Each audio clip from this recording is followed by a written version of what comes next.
어느 날 선교사 남편을 둔 부인이 남편의 책상을 정리하던 중이었습니다. 그러다가 손바닥 크기만한 작은 성경책을 남편의 서랍에서 발견한 후 그녀는 소스라치게 놀랐습니다. 그 성경은 7년 전 그녀가 학교 기숙사에서 잃어버렸던 것입니다. 그 성경책을 이미 손이 많이 타서 허름해져 있었으나 분명 자기 것임이 틀림이 없었습니다. 그래서 그녀는 남편이 돌아오기만을 기다렸다가 남편을 보자마자 성경책을 그 앞에 내놓고 다짜고짜 이렇게 물었습니다. 이 성경은 오래전에 내가 잃어버린 책인데 어떻게 이게 당신 서랍에 있나요? 이에 당황한 남편은 이렇게 대답했습니다. 여보, 미안해요. 내가 당신에게 숨긴 것이 하나 있는데 당신을 만나기 전 나는 도둑이었어. 그래서 7년 전에 어느 날 밤 여학교 기숙사에 몰래 들어가 책상 위에 있는 것들을 모조리 쓸어왔는데 그 중에 이 성경책을 발견하고는 마음이 무거웠어. 그래서 무심코 펼친 곳이 바로 에베소서 4장 28절이었는데 도둑질하는 자는 다시 도둑질하지 말고 오히려 돌이켜 빈궁한 자에게 구제할 것이 있기 위하여 제 손으로 수고하여 선한 일을 하라는 말씀이었어. 그 순간 내 자신이 너무 부끄러웠고 하나님의 음성으로 여기고 회개한 후에 새로운 삶을 살기 시작했어. 그리고 이 성경책은 나에게 날마다 힘을 주고 있어서 늘 이 성경책을 가진 주인에게, 성경책을 가지고 있었던 주인에게 늘 고마운 마음을 갖고 살았는데 그게 바로 당신이었다니 주님의 섭리는 너무 놀라울 뿐이요. 이 이야기는 일본에서 일어났던 실화입니다. 지금도 우리 하나님은 열방 가운데서 여러 방법과 여러 가지 사건들을 통해서 하나님의 소유된 백성들을 찾고 부르고 계십니다. 사실 이것은 우리가 이해할 수 없는 하나님의 예정과 섭리라고들 얘기하는데 하나님은 주님의 선택받은 백성들을 계속 부르고 계신 겁니다. 확실한 것이 있다면 지금 이 순간에 예배드리는 여러분과 제가 주님의 백성이 된 것이고 우리는 그 증거라는 것입니다. 놀라운 것은 이런 코로나 팬데믹 속에서도 하나님은 이 부르심을 멈추지 않고 계속하고 계신 겁니다. 이사야 43장에서 이사야는 이 부분을 깨닫고 하나님의 섭리 앞에서 이렇게 선포했습니다. 두려워하지 말라. 내가 너와 함께하여 네 자손을 동쪽에서부터 오게 하고 서쪽에서부터 모을 것이며 내가 북쪽에서 내놓으라 하고 남쪽에 이르기를 가두지 말라. 내 아들들을 먼 곳에서 내 딸들을 땅끝에서 오게 해서 사방팔방에서 어디든지 간에 내 백성, 내 자녀들을 다 모을 것이다. 그 이유가 있다. 이유는 내 이름으로 불려지는 모든 백성들은 내 영광을 위해 창조됐기 때문에 그들이 찬송을 하고 나를 섬기게끔 하기 위해서 그들을 부르는 것이다 라고 부르심의 목적까지 하나님은 이사야를 통해서 가르쳐 주셨습니다. 그것뿐인가요? 하나님은 친히 불러 세우신 하나님의 백성들의 시대적 사명과 그들의 책임이 아주 막중함을 말씀하시면서 그들과 이렇게 약속도 했습니다. 그게 우리 잘 아는 역대하 7장 14절이죠. 내 이름으로 일컫는 내 백성이, 그러니까 주님이 불러서 선택받은 백성들이라면 그들이 악한 길에서 돌아와 스스로 낮추고 기도하여 내 얼굴을 찾으면 내가 하늘에서 듣고 그들의 죄를 사하고 그들이 사는 땅도 고칠 것이다 라고 약속하셨다는 겁니다. 오늘 본문은 그럼 어떻게 말씀하시는가요? 바울은 오늘 본문 14절에서 하나님의 자녀들을 자기 백성이라고 말하고 있는데 이전에 우리가 봤던 개역 성경에는 자기 백성을 친백성이다 이렇게 나옵니다. 친백성. 오늘 이 9절 14절만 지난번에 우리가 봤던 개역 성경을 통해서 보도록 하겠습니다. 14절 보겠습니다. 그가 우리를 대신하여 자신을 주심은 모든 불법에서 우리를 구속하시고 우리를 깨끗하게 하사 선한 일에 열심하는 친백성이 되게 하려 하심이라. 오늘 우리가 사용하고 있는 개역 개정 성경에는 자기 백성이다 이렇게 나왔는데 친백성이란 말이 뭔가 우리에게 더 친밀하게 다가오지요. 여러분, 그냥 아버지보다 뭐예요? 친정 아버지. 그냥 옆에 있는 지인보다 친구. 그리고 우리에게 친한 사람들. 이게 뭔가 우리 가운데 정감이 있는, 동양적 사고에서는 굉장히 가까이 뛸 수 없는 혈육 관계 이상의 어떤 그런 관계를 나타낼 때 친이라는 말을 씁니다. 여기 친백성이란 말은 우리 성경에는 자기 백성으로 되어 있는데요. 원래 영어로는 하나님의 소유된 백성, 하나님의 소유된 백성으로서 헬라어의 라온 페리우시온, 이 라온은 백성입니다. 백성. 그러니까 어떤 백성이냐? 페리우시온. 페리라가 뭐냐면 감싸다, 둘러싸다, 안고 있다는 뜻이에요. 그러니까 하나님이 우리를 너무 소중하게 여기는 백성이라는 뜻이에요. 어떤 어려움 속에서 하나님이 우리를 보물처럼 감싸고 있다. 여러분, 혹시 가정에 불이 난다든지 재난이 당하면 여러분 가장 먼저 뭘 갖고 뛰어나오겠습니까? 묻지 않아도 다 알고 있습니다. 보물 갖고 나오는 거예요.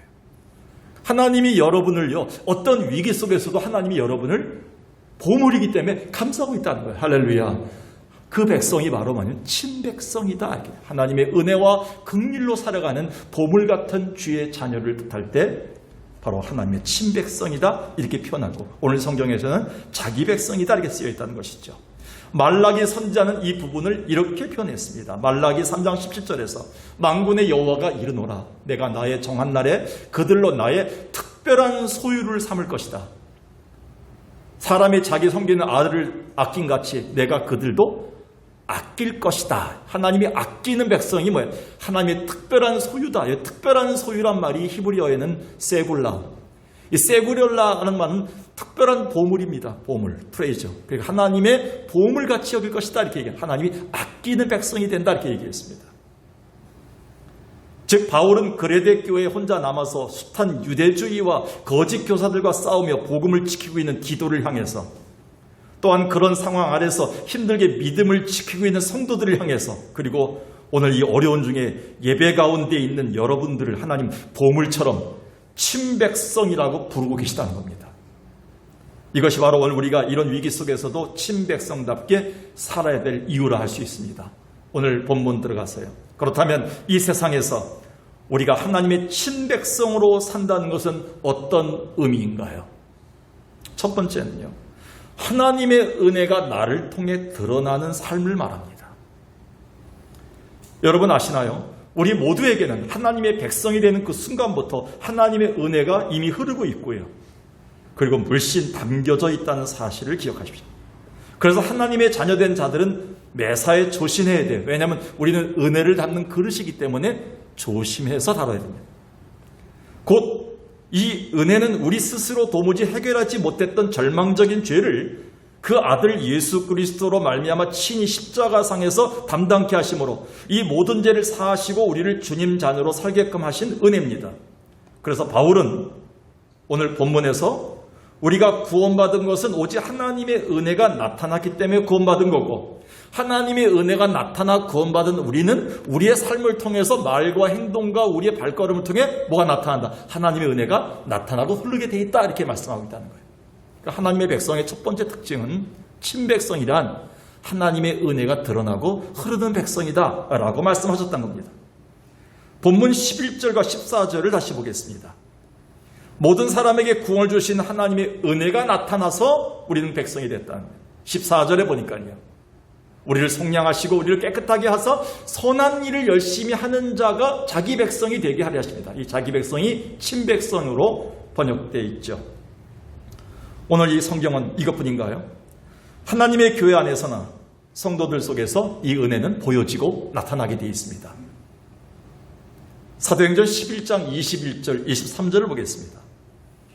주의 손이 그들과 함께 하시며 수많은 사람들이 믿고 주께 돌아오더라. 이거는 예루살렘 교회가 흩어진 백성들이 가서 안디옥이란 도시에 가서 모여서 이렇게 같이 교회를 형성했는데 안디옥 교회가 부흥하고 있는 거예요. 그래서 예루살렘 교회가 이 사람들의 소문을 듣고 바나바를 안디옥에 보냅니다. 23절 보십시오. 그가 이르러 하나님의 은혜를 받다. 교회에서 이 교회를 처음 들어오는 순간 하나님의 은혜가 흐르는 것을 볼 수 있는 교회가 진짜 교회입니다. 그리고 기뻐했습니다. 모든 사람이 주님께 붙어있는 모습들을 보면서 서로 권면하는 아름다운 모습, 은혜가 곧 예수님이기 때문에 그렇습니다. 예수만 드러나고 있는 겁니다. 놀랍지 않습니까? 또한 이 은혜는 흘러나가서 내 삶 속에서 구체적인 삶, 섬김과 봉사와 예배와 사역 속에서 내 삶의 모든 발걸음 속에 드러나게 되어 있다는 겁니다. 한 예로 누가복음 7장에 보면요, 하나님의 은혜를 받은 예수 그리스도의 용서함의 은혜를 받은 죄 많은 여인이 예수님이 지나간다는 얘기를 듣고 찾아와서 자기의 가장 소중한 옥합을 깹니다. 그 동네에 죄를 지었던 한 여자가 있어 예수께서 바리새인의 집에 앉아 계심을 알고 향유 담은 옥합을 가지고 와서, 향유 담은 옥합은 그 당시 이 여인에겐 최상의 것이었습니다. 그거를 비틀어서 깹니다. 그리고 38절에 보니까 예수의 뒤로 그 발 곁에 서서 울며 눈물로 그 발을 적시고 자기 머리털로 닦고 그 발에 입 맞추고 향유를 부으니, 어쩌면 이 여인이 깼던 향유는, 이 여인이 예수님의 발에 흘러내렸던, 자기 머리털을 통해서 예수님께 흘러내렸던 이 모든 그 향유는 하나님이신 예수 그리스도를 통해서 받았던 용서의 은혜고, 이 은혜를 또다시 다른 사람, 예수님과 교회와 이웃들을 향해서 흘러내리는 것이라고 생각합니다. 은혜는 받았으면요, 흐르게 되어 있습니다. 은혜는 내가 받았으면요, 누리게 되어 있고요, 누리는 은혜가 넘치게 되어 있다는 겁니다. 하나님의 친백성은 무엇보다도 나를 통해서 하나님의 은혜가 드러나는 삶이다, 이렇게 얘기합니다. 여러분 어떤가요? 여러분의 첫 모습을 봤을 때, 여러분의 첫 얼굴에서, 여러분의 삶에서 은혜가 보여지나요? 매일 아침마다 여러분이 거울을 볼 때마다 여러분의 얼굴 속에는 은혜가 묻어 있나요? 오늘 주님은 우리에게 이렇게 말씀하고 있는 것 같아요. 하나님의 친백성이냐 아니냐. 세상 사람들은 우리를 볼 때, 믿지 않는 가족들은 우리를 볼 때 우리 얼굴에서, 우리의 삶에서 은혜가 드러나고 있는가를 묻고 있다는 겁니다. 그래서 고린도후서 2장 16절과 3장 2절에서 차례로 바울은 이렇게 얘기합니다. 어떤 사람에게는 사망으로부터 사망에 이르는 냄새가 난다. 어떤 사람에게는 생명으로부터 생명에 이르는 냄새가 난다. 그리고 3장 2절에 보면 너희는 우리의 편지라 우리 마음에 썼고 무사람이 알고 읽는 바다. 여러분 주변 사람들이 여러분을 읽을 때 거기에 예수의 향기가 묻어나는 편지를 읽을 수가 있나요?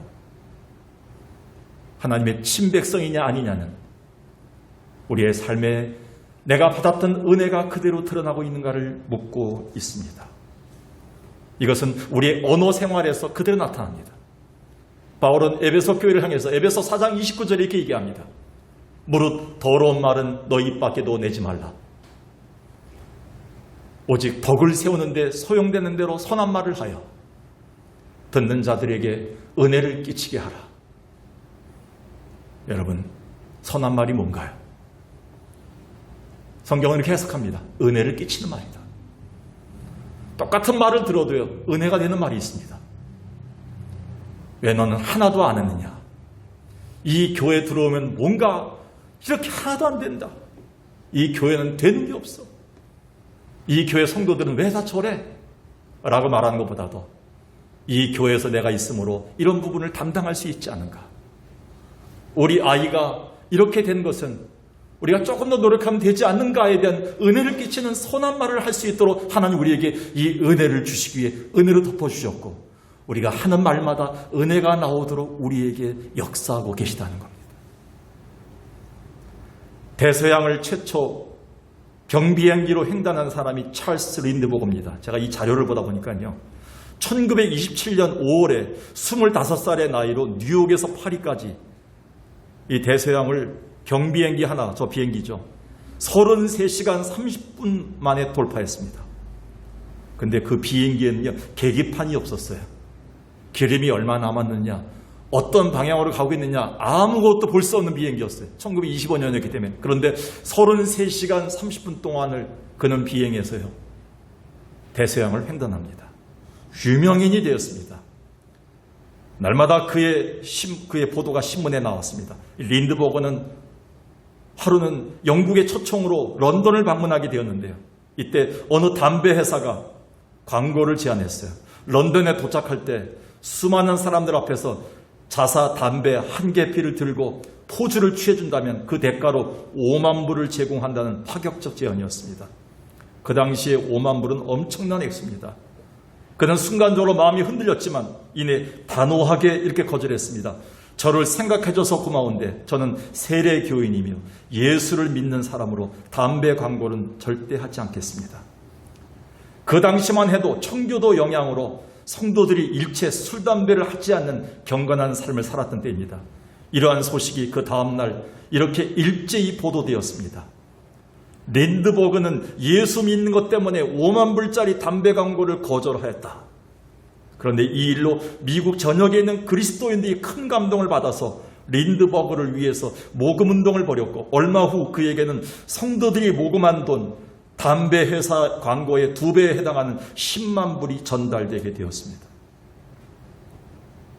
이렇게 하나님의 친백성은 무엇보다 그의 삶에서, 그의 언어에서, 그의 발걸음에서 하나님의 은혜가 나타납니다. 마찬가지로 하나님의 자녀된 우리 또한 어떤 순간에도 이 은혜가 나타나야 됩니다. 왜? 우리에게 오늘도 은혜를 공급해 주시는 하나님은 이 은혜가 풍성한 하나님이기 때문에 그렇습니다. 은혜가 풍성한 하나님은 믿는 자 한 사람 한 사람 어제도 오늘도 언제든지 계속 주십니다. 편찮고 우리는 보물이기 때문에 보호해 주십니다. 주여 성령의 은사들을 오늘도 내리어 주소서. 성령의 뜨거운 불길로서 오늘도 충만케 하소서. 4절 부르겠습니다. 주님의 기쁘신 은혜만을 우리가 살면서 은혜만 드러나야 됩니다. 널리 전하리라. 하늘의 능력과 권세로서 오늘도 입혀주옵소서. 아멘. 주여 성령의 은사를 오늘도 내려 주소서. 성령의 뜨거운 불길로서 오늘도 충만케 하소서. 오늘 우리에게서 하나님의 은혜만이 드러나기를 주의 이름으로 축원합니다. 두 번째는요, 하나님이 기뻐하시는 선한 일에 열심인 삶을 말합니다. 우리가 하나님의 친백성으로 산다는 것은 하나님이 기뻐하시는 선한 일에 열심인 삶을 말합니다. 하나님은 우리가 하나님의 친백성된 하나님의 보물 같은 존재가 되었다면 당연히 하나님이 싫어하시는 것을 버리라고 얘기합니다. 그것이 이 세상의 욕심인데요, 그것을 버리라고 명령하십니다. 이것은 하나님 나라의 가치와 그 백성으로서의 품위에 맞지 않는 삶이기 때문에 그렇습니다. 디도서 2장 12절을 보면요, 우리를 양육하시되 경건하지 않은 것과 이 세상 정욕을 다 버리게끔 하셨습니다. 하나님 우리를 키우시면서 하나님 백성으로 우리를 갖다가 양육하시면서 하나님 우리에게 경건하지 않은 것, 경건하지 않은 것, 하나님이 원하지 않는 것입니다. 하나님이 원하지 않는 것, 이 세상의 정욕을 버리게끔 우리에게 말씀하십니다. 그래서 오늘 우리는 이 12절을 통해서 말씀했던 것이 바울 자신도 하나님의 은혜를 미처 깨닫지 못했을 때는요, 가문을 자랑했어요. 학문을 자랑했어요. 민족적 우월감을 자랑했어요. 집안의 배경을 자랑했어요. 그런데 예수 그리스도를 발견하고 예수 그리스도의 백성이 된 그 순간부터 그는 이것을 과감히 버릴 수 있는, 하나님이 싫어하시는 자랑거리들을 과감히 버리는 연습을 하기 시작했어요. 그게 빌립보서 3장 7, 8절이죠. 무엇이든지 중요합니다. 바울은 이것만큼은 절대 안 되게 할, 무엇이든지 내게 유익하던 것이 있더라도 예수님이 싫어하신 것이라면 버리겠다. 8절에 가세요. 모든 것을 내 신앙의 해로 여겼다. 하나님을 믿는 신앙생활의 해를 여겼다. 왜? 예수 그리스도의 고상한 가치를 발견하기 때문이다. 나는 배설물처럼 세상의 정욕들을 버리겠다. 이렇게 고백합니다. 대단한 고백이죠. 이제부터는 하나님의 친백성으로서 열심을 내기 위해서 그렇게 하겠다. 이런 것입니다. 그러기 위해서는 우리 앞에 자꾸 걸거적거리는 것들을 치우라고 히브리서 기자는 우리에게 조언합니다.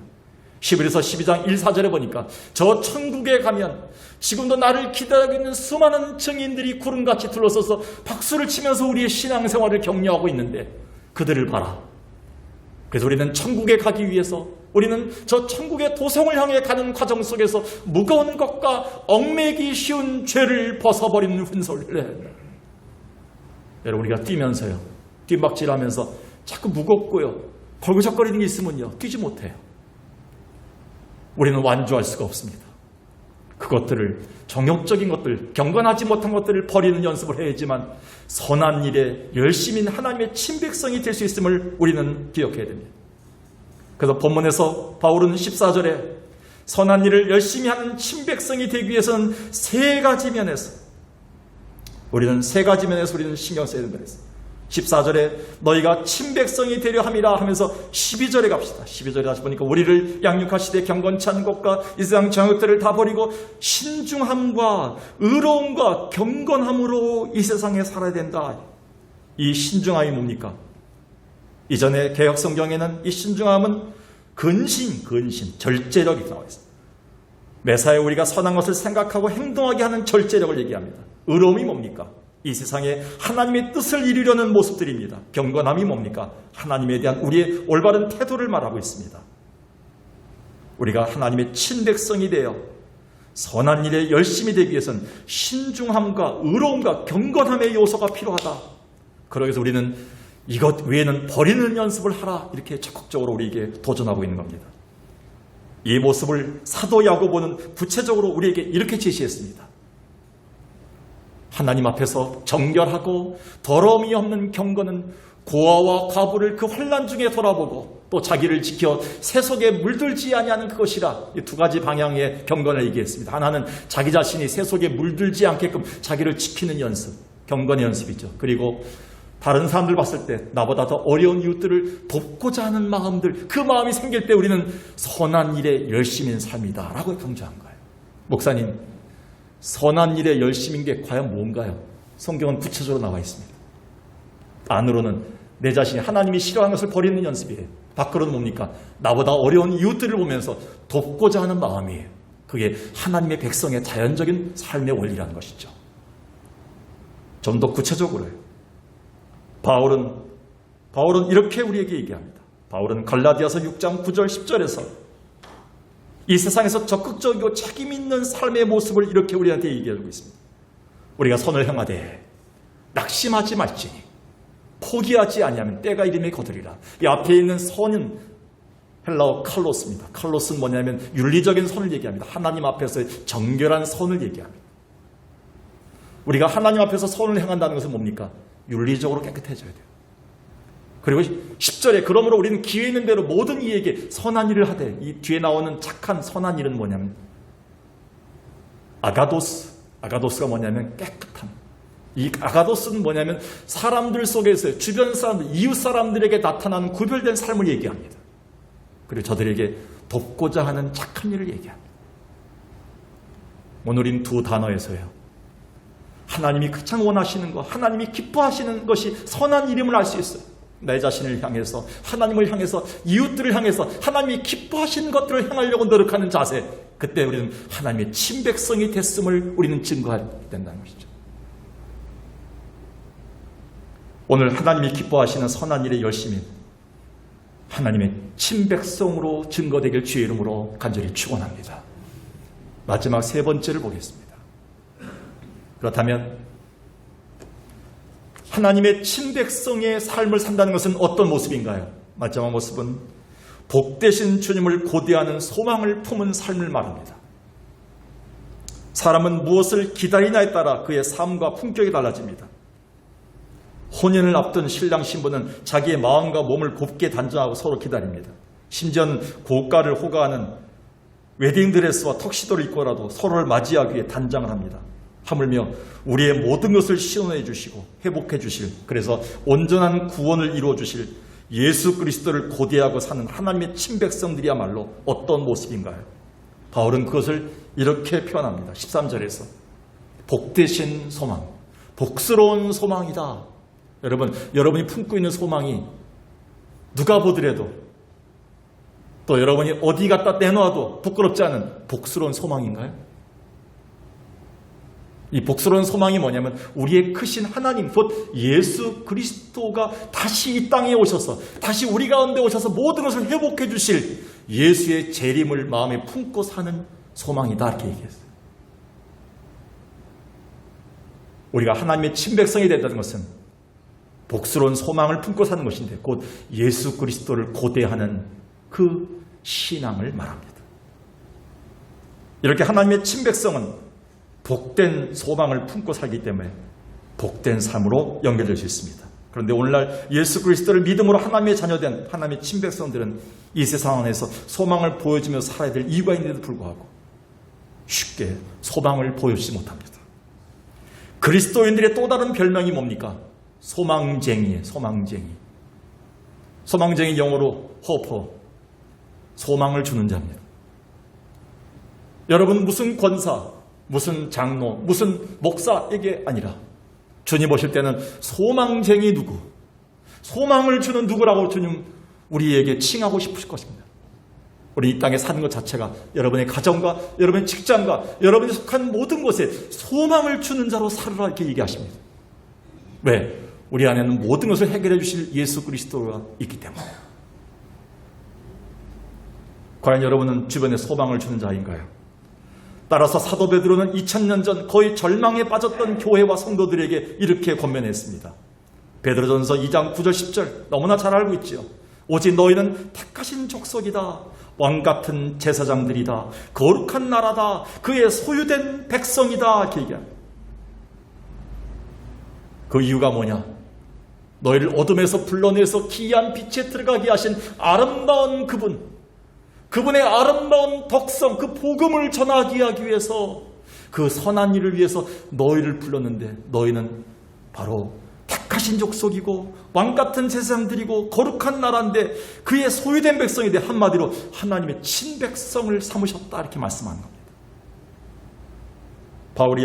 베드로가 여기서 말한 바로 이런 족속, 소유된 백성, 하나님의 친백성을 말하고요, 하나님의 은혜를 받고 소망을 품고 사는 우리 그리스도인들 모두를 얘기할 때 우리 모두는 뭐냐면 하나님의 친백성으로 삼겠다 말씀하신다는 것이죠. 스코틀랜드의 종교개혁자 존 낙스가 기력이 쇠하여서 세상을 떠날 때가 가까웠습니다. 주변인들이 모여들었는데 그에게 얄궂게 이런 질문을 했습니다. 존 낙스 목사님, 지금도 당신에겐 소망이 있나요?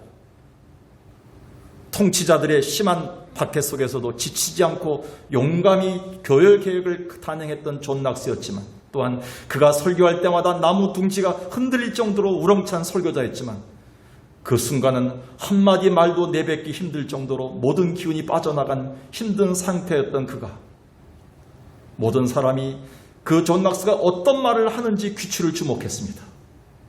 그때 그는 어디서 힘이 났는지 손가락으로 하늘을 가르치면서 힘주어 또박또박 이렇게 말했습니다. 네, 나에게는 아직도 소망이 있습니다. 그것은 하나님이며 지금도 그분은 이 소망을 이뤄가고 계십니다. 여러분도 그 하나님께만 소망을 두십시오. 소망은 오직 예수 그리스도 뿐입니다. 그게 그의 마지막 말이었습니다. 사랑하는 여러분, 우리가 어떤 상황 가운데서도 하나님의 내게 주신 복스러운 소망과 예수 그리스도를 품고 산다면 능히 이 세상을 이겨낼 수 있으며 하나님의 보물처럼 아끼시는 하나님의 친백성되운 삶을 살아갈 수가 있는 것입니다. 오늘 우리의 소망은 누굽니까? 예수 그리스도밖에 없습니다.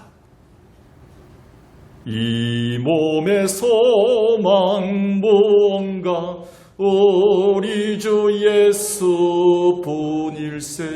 우리 주 예수 밖에는 믿음이 아주 없도다. 주 나의 반석이시니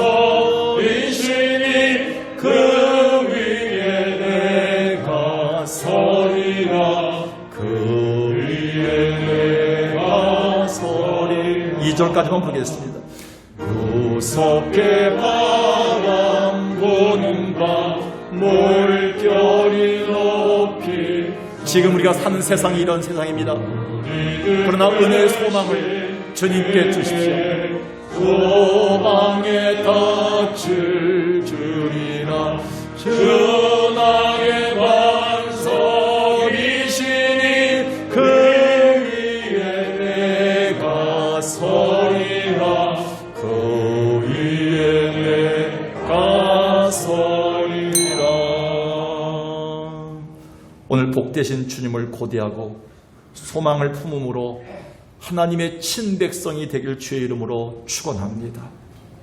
오늘 말씀을 정리합니다. 여러분은 누구인가요? 정확하게 대답해 주셔야 됩니다. 하나님이 그렇게도 고이 싸서 보호하시는 하나님의 보물, 하나님의 친백성이 아닌가요? 그렇다면 우리의 삶의 태도와 우리의 삶의 품격 또한 달라져야 합니다. 하늘의 품격에 맞는, 하나님의 품격에 맞는 친백성의 삶에 맞는 삶이 되어져야 합니다. 그렇다면 이 세상에서 우리가 하나님의 친백성으로 산다는 것은 어떤 의미를 가지고 있나요? 세 가지를 가슴에 품고 가셔야 됩니다. 첫 번째는 하나님의 은혜가 나를 통해 드러나는 삶입니다. 두 번째는 하나님이 기뻐하시는 선한 일에 열심인 삶입니다. 세 번째는 복되신 주님을 고대하는 소망을 품은 삶입니다. 기도하겠습니다.